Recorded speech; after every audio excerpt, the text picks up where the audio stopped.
7 ദിനങ്ങൾ 7 യുഗങ്ങൾ പോലെയാണ് ഇരുവർക്കും തോന്നിയത്. ജനിച്ചതിനു ശേഷം കാണാതെയും മിണ്ടാതെയും ഒരു ദിവസം പോലും ഉണ്ടായിട്ടില്ല ഇരുവർക്കും. ശരിക്കും ശ്വാസം മുട്ടും പോലെ. പെണ്ണിനെയൊന്ന് കാണാൻ പഠിച്ച പണി 18 നോക്കിയിട്ടും ആയില്ല. എപ്പോഴും ആരെങ്കിലും അവൾക്കൊപ്പം കാണും. ആരും കാണാതെ അവളെയും കൂട്ടി എവിടേക്കെങ്കിലും പോയാലോ എന്ന് വരെ ചിന്തിച്ചു പോയവൻ. സങ്കടവും പരിഭവവും എല്ലാം കൂടി ബാക്കിയുള്ളവരോടും ദേഷ്യമായി ആ ദിവസങ്ങളിൽ അവൻ തീർത്തു. ഗോപുവും പാറുവുമാണ് അവൻ്റെ സ്ഥിരമിരകൾ. രാവിലെ ചായ കൊടുക്കാൻ ചെല്ലുന്നതിന് പാവങ്ങളെ കടിച്ചു കുടയുന്നത് പോലെയാണ് ദേഷ്യം.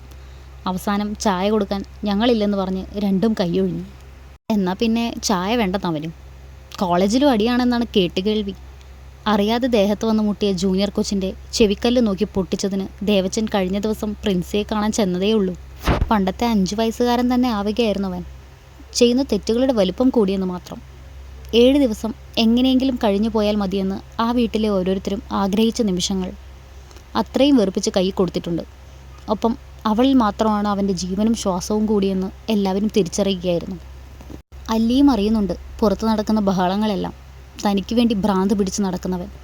ഉള്ളു വിങ്ങുന്ന സ്നേഹം തോന്നും അവനോട്. പ്രണയമാണെന്ന് ഹൃദയം വാശി പിടിക്കുമ്പോഴും സ്നേഹവും ഇഷ്ടവും സൗഹൃദവുമാണെന്ന് സ്വയം പറഞ്ഞ് പഠിപ്പിച്ചവൾ. അല്ലെങ്കിലും 15 വയസ്സല്ലേ ഉള്ളൂ, കുറച്ച് കഴിയുമ്പോൾ മാറുമായിരിക്കും. 7-ാം ദിവസം നേരം പുലരുന്നതിന് മുൻപ് പെണ്ണുണർന്നിരുന്നു. അപ്പച്ചിമാർ 2 പേരും ചേർന്നാണ് മഞ്ഞളും പാലും എല്ലാം പെണ്ണിൻ്റെ ദേഹത്ത് തേച്ചു കൊടുത്തത്. ആദ്യമൊക്കെ മഞ്ഞളിട്ട എണ്ണയൊക്കെ തേക്കാൻ മടിയായിരുന്നുവെങ്കിലും ഈ ദിവസങ്ങളിൽ അത് ശീലമായി.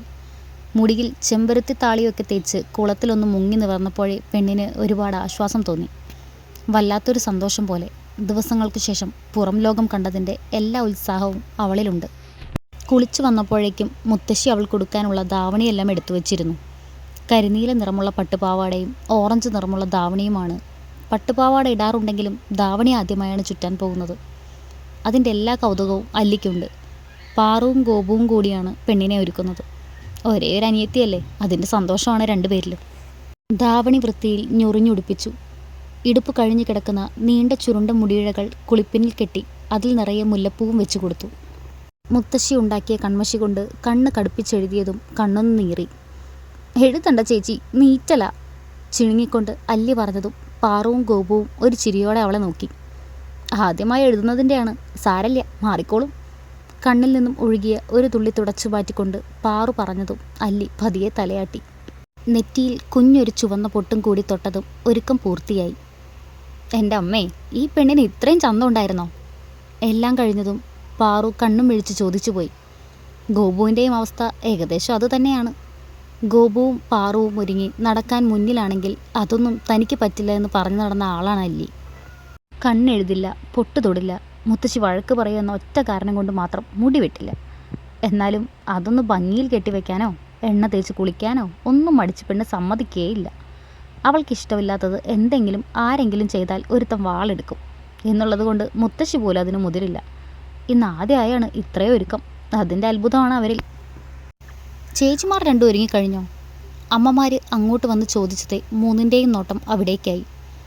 അല്ലിയെ കണ്ട അവരുടെ എല്ലാം മിഴികൾ വിടർന്നു. 7 ദിവസത്തെ മുത്തശ്ശിയുടെ പരിചരണം പെണ്ണിനെ തീർത്തും മറ്റൊരാളാക്കിയിരിക്കുന്നു. പഴയ വായാടി കുറുമ്പി പെണ്ണല്ല മുന്നിൽ നിൽക്കുന്നതെന്ന് തോന്നിയവർക്ക്. സുന്ദരിയായിട്ടുണ്ട് അപ്പച്ചിയുടെ പൊന്ന്. ലച്ചുമ്മ കണ്ണിൽ നിന്നും അല്പം കൺമഷിയെടുത്ത് അവളുടെ ചെവിക്ക് പുറകിലായി തൊട്ടുകൊടുത്തു പറഞ്ഞുകൊണ്ട് അവളുടെ നെറുകയിൽ ചുണ്ടുകളമർത്തി. ആ പെട്ടിയെടുത്തെ, എൻ്റെ കുഞ്ഞിനുള്ളത് കൊടുക്കട്ടെ.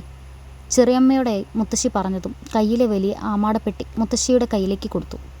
വിടർന്ന മിഴികളോടെ നോക്കുന്നുണ്ട് അല്ലി. കണ്ടിട്ടുണ്ട് ചേച്ചിമാർക്ക് 2 പേർക്കും ഒരിക്കൽ ഇതുപോലെ മുത്തശ്ശി കൊടുക്കുന്നത്. 2 ദിവസം മുന്നെയാണ് പെണ്ണിൻ്റെ കാതും മൂക്കുമൊക്കെ കുത്തിയത്. കുഞ്ഞിലെ കാതു കുത്താമെന്ന തട്ടാനെ ഓടിച്ചു വിട്ട വീരനുള്ള വീടായതുകൊണ്ട് ആ ആളില്ലാത്ത നേരെ നോക്കിയാണ് വന്ന് കുത്തിയത്. വേദന കൊണ്ട് കണ്ണ് നിറഞ്ഞു പോയെങ്കിലും പഴയതുപോലെ അലറി വിളിക്കാനൊന്നും നിന്നില്ല. എന്തോ കമ്മലിടാനും മൂക്കുത്തിയിടാനുമൊക്കെ ഒരു മോഹം വളർന്നിരുന്നുള്ളിൽ. മുത്തശ്ശിയുടെ പൊടിക്കൈകളൊക്കെ ഉള്ളതുകൊണ്ട് ആ വേദനയെല്ലാം വേഗം മാറി. ഇവിടെ വന്നിരിക്കും മോളെ. മുത്തശ്ശി അവളെ അടുത്തേക്കായി വിളിച്ചതും പെണ്ണ് വേഗം ചെന്ന് ബെഡിലായിരുന്നു. 2 കൈയിലുമായി ഓരോ തണ്ടവളയും കഴുത്തിൽ കണ്ണൻ്റെ കോയിൻ ലോക്കറ്റോട് കൂടിയ മണിമാലയും ആദ്യം തന്നെ ഇട്ടുകൊടുത്തു. കാതിലായി കുഞ്ഞു ജിമിക്കിയും നീണ്ട നാസികത്തുമ്പിലേക്കായി വെള്ളക്കല്ലിൻ്റെ കുഞ്ഞൊരു മൂക്കുത്തിയും വെളുത്തു ചുവന്ന പാദങ്ങളിലേക്ക് വീതിയുള്ള പൊന്നിൻ്റെ പാദസരവും ഇട്ടതും പെണ്ണ് ചിരിയോടെ എഴുന്നേറ്റു. അതെ, ഇവിടെ ഇരുന്നേ, കഴിഞ്ഞിട്ടില്ല, ഒരു കൂട്ടം കൂടിയുണ്ട്. മുത്തശ്ശി പറഞ്ഞതും ഇനി എന്താ എന്നതുപോലെ മുത്തശ്ശിയെ നോക്കിയവൾ. അമ്മമാരും ചേച്ചിമാരും ചിരി കടിച്ചു പിടിച്ച് നിൽപ്പാണ്. പെട്ടിയിൽ നിന്നും വീതിയുള്ള പൊന്നിൻ്റെ അരഞ്ഞാണം പുറത്തെടുത്തതും പെണ്ണ് കണ്ണും മിഴിച്ച് മുത്തശ്ശിയെ നോക്കി. അയ്യേ, ഇതെന്തിനാ? എനിക്കിതൊന്നും വേണ്ട മുത്തശ്ശി. അതൊന്നും പറഞ്ഞാൽ പറ്റില്ല. പെണ്ണായാലേ ഇതൊക്കെ ഇട്ട് നടക്കണം. ദേ, അവർക്ക് രണ്ടുപേർക്കും ഉണ്ടാക്കാൻ പറഞ്ഞ് ഏൽപ്പിച്ചപ്പോൾ തന്നെ നിനക്കുള്ളതും ഉണ്ടാക്കി സൂക്ഷിച്ചു വെച്ചതാ മുത്തശ്ശി. ലച്ചു, അത് അവർക്ക് ഇട്ടുകൊടുത്തേ. മുത്തശ്ശി തീർത്ത് പറഞ്ഞതും ഇനി എതിർത്തിട്ട് കാര്യമില്ലെന്ന് തോന്നിക്കൊണ്ട് പെണ്ണ് നിന്ന് കൊടുത്തു. എനിക്ക് ഇക്കിളിയാവുന്നു ലച്ചുമ്മ. അതിൻ്റെ തണുപ്പ് ഇടുപ്പിലറിഞ്ഞതും പെണ്ണൊന്ന് ചിണുങ്ങി. ബാക്കിയുള്ളവർ എല്ലാം കണ്ട് ചിരിയോടെ നിന്നതേയുള്ളൂ.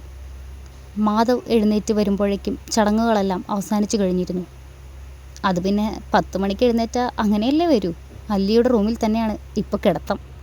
അമ്മമാർ ഉച്ചയ്ക്കുള്ള സദ്യ ഒരുക്കാൻ അടുക്കളയിലും അച്ഛന്മാർ ഓരോ ചർച്ചയിലുമാണെന്ന് കണ്ടതും ചെക്കൻ ചുണ്ടൊന്ന് കൂട്ടി.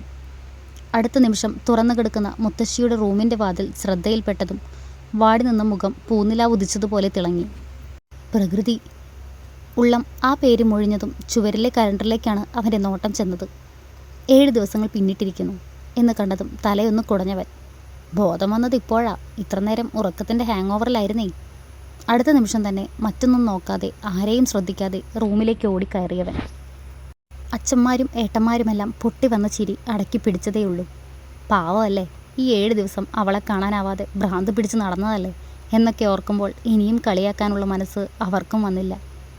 വാതിൽ കടന്ന് പാഞ്ഞു വരുന്നവനെ കാണെ മുത്തശ്ശിയുടെ ചുണ്ടിൽ ഒരു പുഞ്ചിരി വിരിഞ്ഞു. അവളെവിടെ? വന്നതേ ചോദിക്കാൻ ഉണ്ടായിരുന്നത് അതുമാത്രമാണ്. ഒപ്പം പെണ്ണിനെ കാണാനുള്ള ധൃതിയിൽ മിഴികൾ ചുറ്റും പായുന്നുണ്ട്. മുകളിലുണ്ട് കണ്ണ, മുത്തശ്ശി ഒരു ചിരിയോടെ പറഞ്ഞതും ചെക്കൻ തിരിഞ്ഞ് മുകളിലേക്കോടി. ചുറ്റുമുള്ളവർ മിഴിച്ചു നോക്കുമ്പോഴേക്കും ആൾ മുകളിൽ എത്തിയിട്ടുണ്ട്.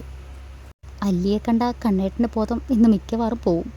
പാറു ഒരു കള്ളച്ചിരിയോടെ ഗോപുവിൻ്റെ ചെവിയിലായി പറഞ്ഞതും അവളും അതേ എന്ന പോലെ തലയാട്ടി. ശോ, 2 പേർക്ക് നാണം വന്നുപോയി. മാധവ് നേരെ ഓടിച്ചെന്നത് അവൻ്റെ റൂമിലേക്കാണ്. അവൾ അവിടെ ഉണ്ടാവുമെന്ന് മനസ്സ് പറയുന്നത് പോലെ. റൂമിൽ ഒന്നും കാണാതെ വന്നതും ഒരു ചിരിയോടെ ബാൽക്കണിയിലേക്ക് പാഞ്ഞവൻ. ദൂരേക്ക് മിഴികൾ പായിച്ചു നിൽക്കുന്നവൾ. തിരിഞ്ഞു നിൽക്കുന്നവളുടെ ആ രൂപം, നീണ്ടു കിടക്കുന്ന മുടിയിഴകളിലാണ് അവൻ്റെ മിഴികൾ ആദ്യം ചെന്ന് നിന്നത്. കാറ്റിൽ ധാവണിത്തുമ്പിനൊപ്പം അലസമായി പറന്നുയരുന്ന മുടിയിഴകൾ. മാധവിൻ്റെ മിഴികളൊന്ന് വിടർന്നുപോയി. അത്രയും ഭംഗിയുണ്ട് ആ കാഴ്ചയ്ക്ക്. എന്തിനെന്ന് പോലും അറിയാതെ അവൻ്റെ ഉള്ളം തുടികൊട്ടിയുയർന്നു. ശ്വാസമെടുക്കാൻ പോലും ആവാത്തൊരു വിങ്ങൽ ഉള്ളിൽ നിറയുന്നത് പോലെ.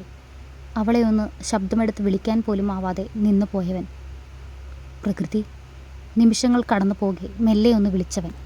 മുന്നിൽ നിൽക്കുന്നവൾ ഒരു ചിരിയോടെ അവനെ തിരിഞ്ഞു നോക്കി. ഒരു നിമിഷം ഈ ലോകം പോലും മുന്നിൽ നിശ്ചലമായതുപോലെ. ശ്വാസമെടുക്കാൻ പോലും മറന്ന് നെഞ്ചിൽ എന്തോ കൊണ്ട് അടിച്ചതുപോലെ. ദിവസങ്ങൾ കൊണ്ട് തീർത്തും മറ്റൊരാളെ പോലെ അവൾ. എപ്പോഴും ഇരുവശമായി പിന്നിട്ടിരുന്ന മുടിയിഴകൾ അഴിഞ്ഞു വീട് കിടക്കുന്നു. നന്നേ വെളുത്ത പെണ്ണിൻ്റെ മുഖം ചുവന്നു തുടുത്തിരിക്കുന്നു. നീണ്ടു വിടർന്ന കണ്ണുകളിൽ മഷിയുടെ അകമ്പടി. അവയാൽ തന്നെ കുത്തിവലിക്കുന്നത് പോലൊരു നോട്ടവും. പരാതിയും പരിഭവവും പറഞ്ഞ് അവളെ ഇറുകെ പുണരാൻ ഓടിയെത്തിയവൻ സർവവും വിസ്മരിച്ചുകൊണ്ട് അതേ നിൽപ്പ് തുടർന്നു. ദേവ. എന്നാൽ ദിവസങ്ങൾക്ക് ശേഷം അവനെ കണ്ടതേ മറ്റെല്ലാം മറന്നുകൊണ്ട് ഓടി വന്നവൻ്റെ നെഞ്ചിലേക്ക് വീണവൾ. മിഴികൾ ഇറുക്കെ അടച്ചു കളഞ്ഞു മാധവ്. തന്നിലേക്ക് ചേർന്ന കുഞ്ഞുടൽ തൻ്റെ ഹൃദയം ഒന്നാകെ ചുറ്റിവരിഞ്ഞ് മുറുക്കുന്നത് പോലെ. പതിവ് പോലെ അവനെ ഇറുകെ പുണർന്ന് ആ കഴുത്തിലേക്ക് മുഖം അമർത്തി വെച്ചു അല്ലി. അവൻ്റെ ഗന്ധം ആവോളം ശ്വസിച്ചുകൊണ്ട് തന്നെ.